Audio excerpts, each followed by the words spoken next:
பிள்ளைகளே, இந்த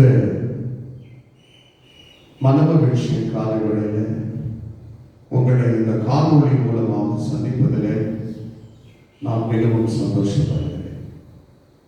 ஆண்டவர் உலக ரட்சகருமாக இருக்கிற இயேசு கிறிஸ்துவின் நாமத்தினாலே உங்கள் ஒவ்வொருவருக்கும் என்னுடைய அன்பின் வாழ்த்துக்களை தெரிவித்துக் கொள்கிறேன். நீங்கள் நலமாய் இருக்க வேண்டும், உங்கள் ஆத்மா வாழ்ந்து சுகித்திருக்க வேண்டும் என்று உங்களுக்காக அனுதினமும் ஜெபித்துக் கொண்டிருக்கிறேன். நீங்களும் உங்களுடைய ஜெபங்களிலே என்னையும் என் குடும்பத்தாரையும் நினைத்துக் கொள்ளுங்கள். இந்த நாளிலே கர்த்தருடைய வார்த்தைக்கு போவதற்கு முன்பதாக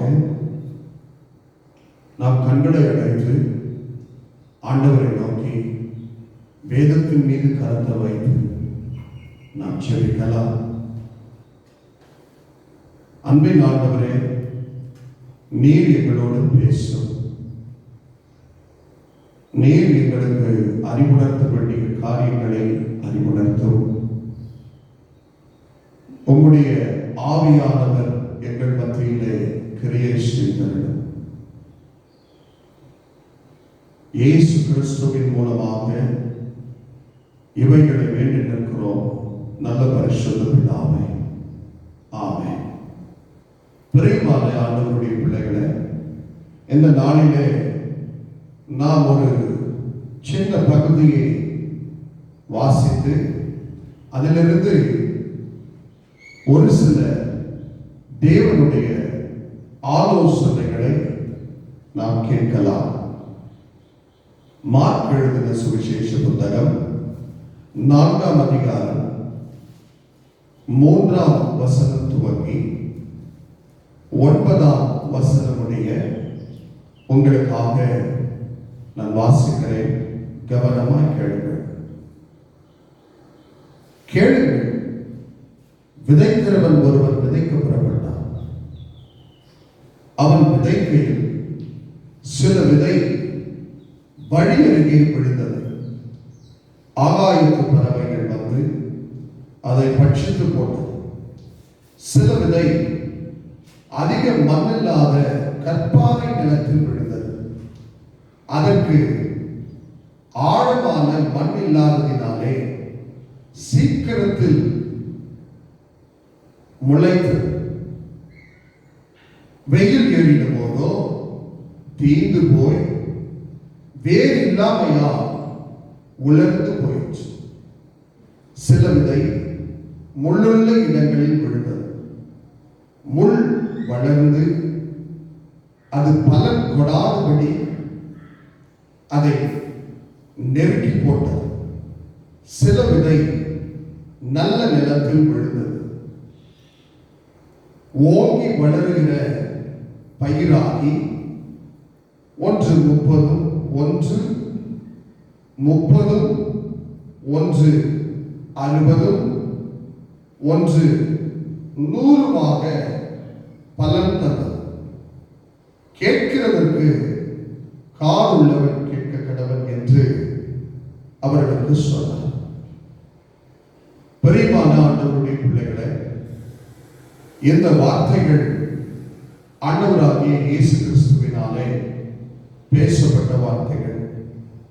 ஆண்டவர் பல பரலோக ரகசியங்களை ஓமைகளாக மிகவும் அழகாக அவர் சொல்லுகிறதை நாம் இந்த இடத்துல பார்க்க முடியும். இதனுடைய அர்த்தத்தை நாம் எல்லாரும் அறிந்திருந்தாலும், இந்த செய்தியை பல முறை நாம் கேட்டிருந்தாலும், மறுபடியும் ஒரு முறை கூட இந்த வார்த்தைகளுக்கு நேராக நம்மை நாமே திருப்பி நம்மை நாமே நிதானிக்க வேண்டியது அவசியமாக இருக்கிறது. ஆண்டவர் என்ன சொல்ல வருகிறார்? நம்ம எல்லாருக்கும் தெரியும். விதைக்கிறவன் ஒருவர் புறப்பட்டான். அவன் விதைக்கிறான்.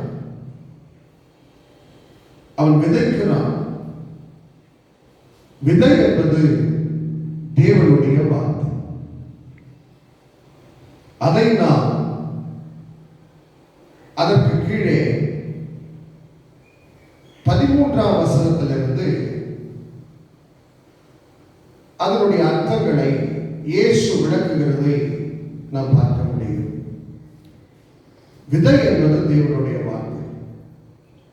அவர் விதைக்கும் பொழுது சில விதைகள் வழி அருகே விழுந்ததாம். சில விதைகள் வழி அருகே விழுந்தது. இந்த வழி அருகே விழுந்த விதைகளை பறவைகள், பலவிதமான ஆகாயத்து பறவைகள் வந்து அந்த விதைகளை பறித்து கொண்டு போய்விட்டது. அதை மேய்ந்து போய்விட்டது. இதனுடைய அர்த்தம் என்ன?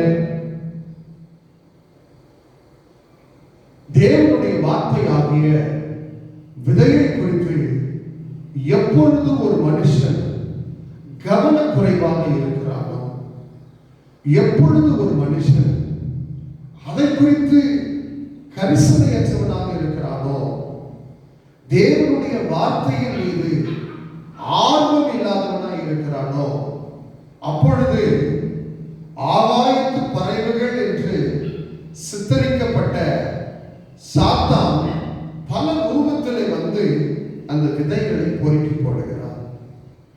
பெரியமான கர்த்தருடைய பிள்ளைகளை, இன்றைக்கு உன்னுடைய இருதயத்தில் விதைக்கப்பட்ட விதையை பொறுக்கி போட்டது எந்த பறவை என்பதை நீங்கள் கவனித்துக் கொள்ளுங்கள்.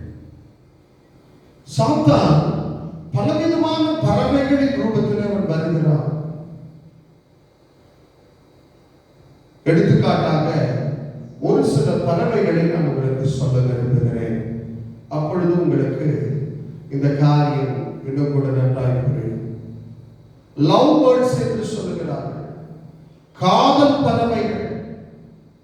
பிரியமான கர்த்தருடைய பிள்ளைகளை, இன்றைக்கு காதலுக்காக பல பேர் கர்த்தருடைய வார்த்தையை இழந்து போகிறார்கள்.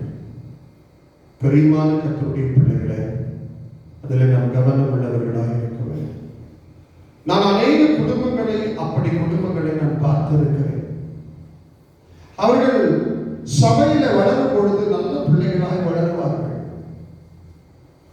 நல்ல தேவனுடைய பிள்ளைகளை போல இருப்பார்கள், தேவனுடைய வசனத்தை நன்றாய் உள்வாங்குவார்கள்.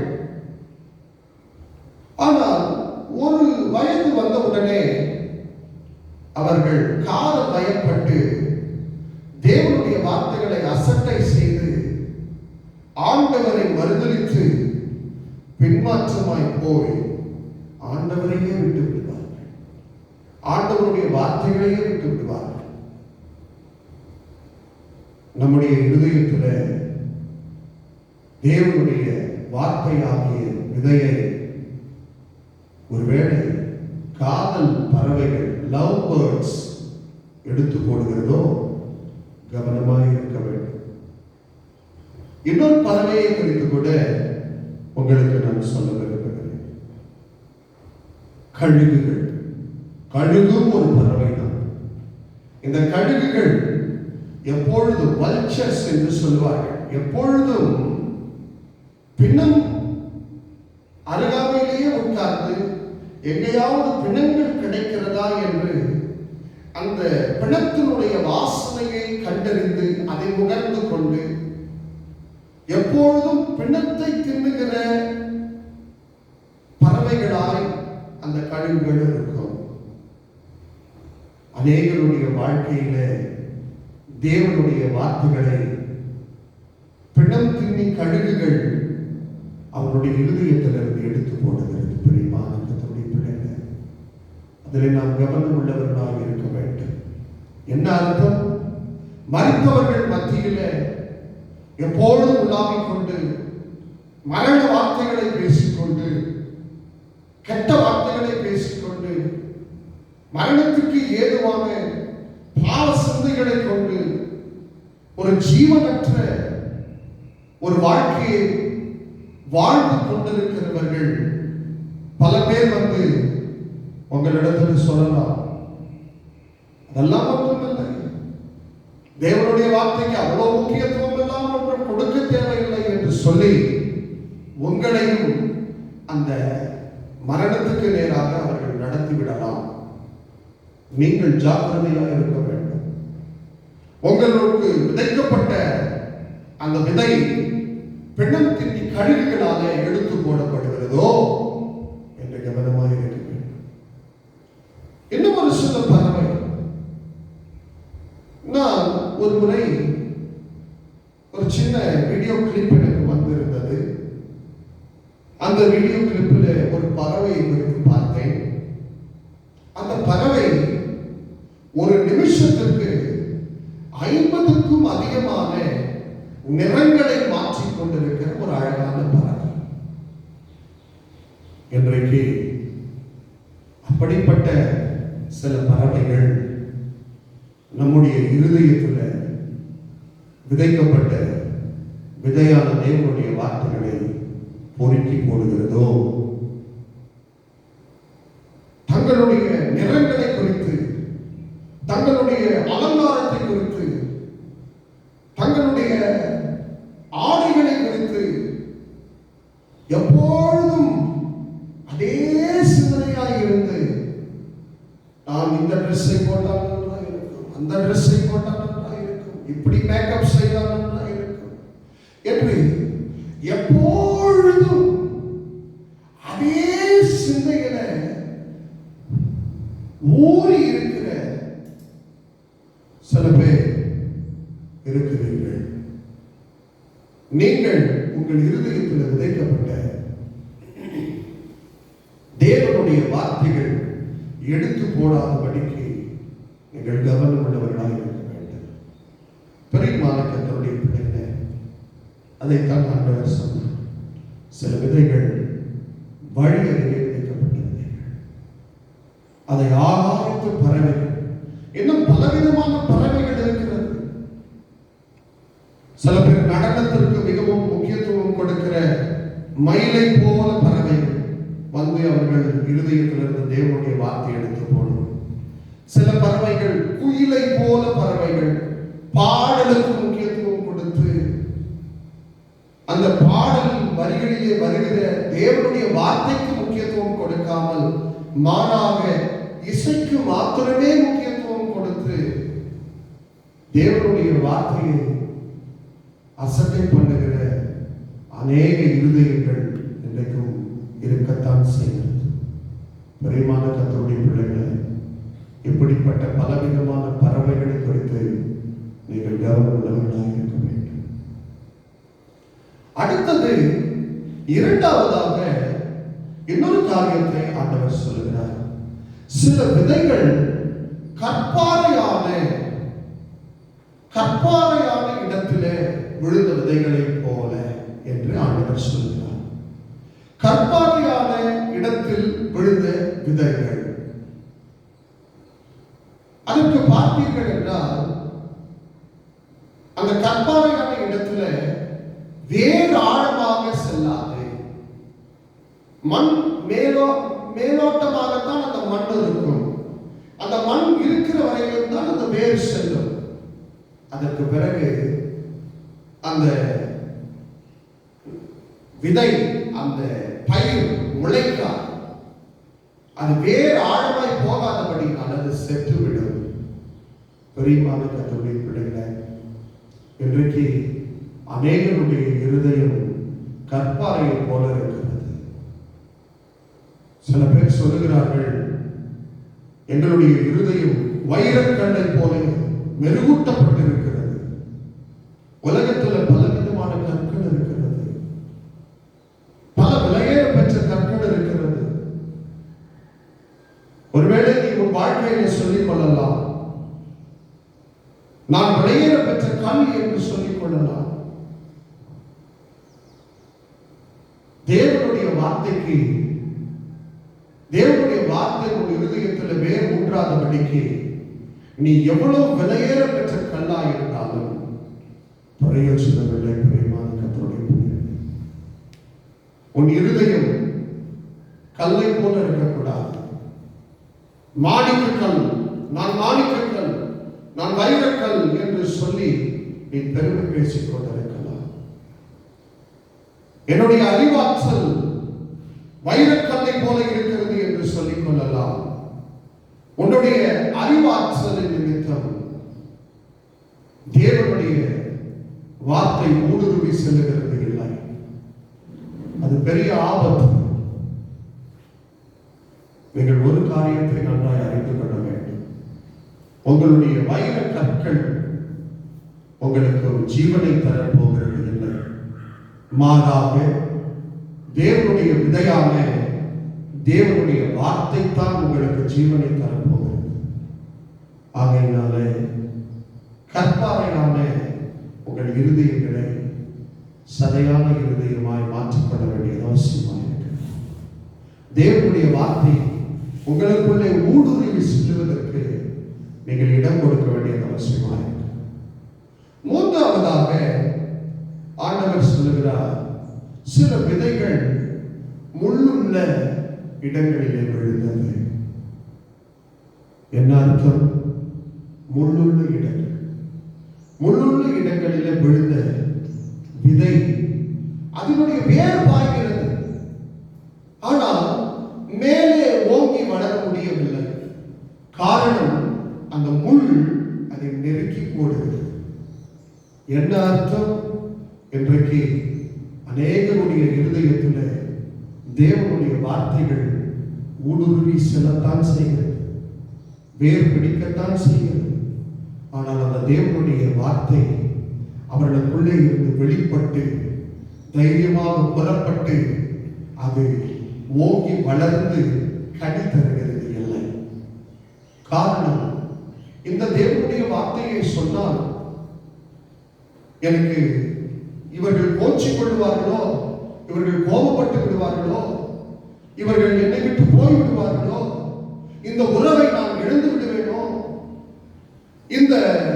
இந்த காணிக்கை எனக்கு வராமல் போய்விடுமோ, அல்லது இந்த கனம் எனக்கு கிடைக்காமல் போய்விடுமோ, இந்த ஆலோசனை நான் சொல்லுகிறது நிமித்தம் என்னுடைய ரெப்யூட்டேஷனுக்கு, என்னுடைய புகழாரத்துக்கு ஏதாவது சேதம் பங்கம் வந்து விடுமோ, இப்படிப்பட்ட பலவிதமான கவலைகள், பலவிதமான சிந்தைகள் அவர்களை வளரவிடாதபடிக்கு, அவர்களுக்குள்ளே இருக்கக்கூடிய தேவனுடைய வார்த்தையை வளரவிடாதபடிக்கு அவர்களை நெருக்கி போடுகிறது. பிரியமான கர்த்தருடைய பிள்ளைகள்,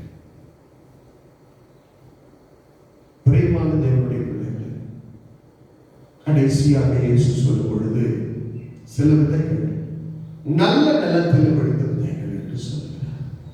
என்ன அர்த்தம்?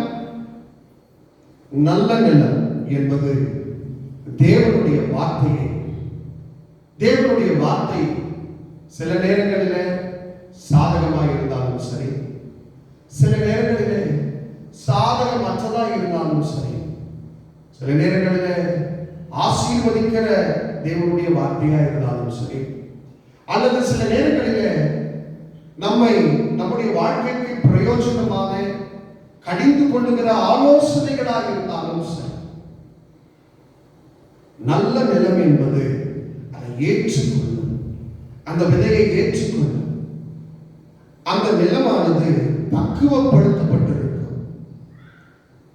அந்த நிலமானது அநேக விதிகள் பட்டு ஏர் உழுகிறது, அந்த கலப்பையினாலே உழப்பட்டு கல் பொறுக்கப்பட்டு அது தண்ணீர் பாய்ச்சப்பட்டு அது பக்குவப்பட்டிருக்கும். அதுதான் நல்ல நிலம். தேவனுடைய வார்த்தைகளை ஏற்றுக்கொள்ளக்கூடிய ஒரு நல்ல இருதயம், அந்த வார்த்தைகளை ஜீர்ணித்துக் கொள்ளுகிற ஒரு நல்ல இருதயம், அந்த வார்த்தைகளை அங்கீகரிக்கிற ஒரு நல்ல இருதயம், அந்த வார்த்தைகளுக்குள்ளாக நிலைத்திருக்கிற ஒரு நல்ல இருதயம், அது 30, 60, 100 பலன் கொடுக்கிறது. பெரியமான கர்த்தருடைய பிள்ளைகளே, உன்னுடைய இருதயம்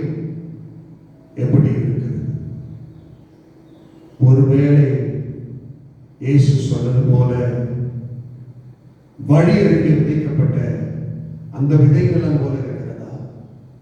பல பறவைகள், பலவிதமான லவ் பேர்ட்ஸ், பலவிதமான வல்ச்சர்ஸ், பலவிதமான நடனமாடுகிற மயில்கள், அழகாய் பாட்டு பாடுகிற குயில்கள் உங்களை மயக்கி தேவனுடைய வார்த்தை இடத்திலிருந்து எடுத்து போட்டதா?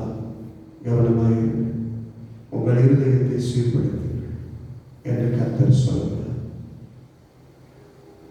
அடுத்தது, கற்பாறை போல உங்கள் இருதயம் இருக்கக்கூடாது. உங்கள் இருதயம் கற்பாறை போல இருக்கக்கூடாது.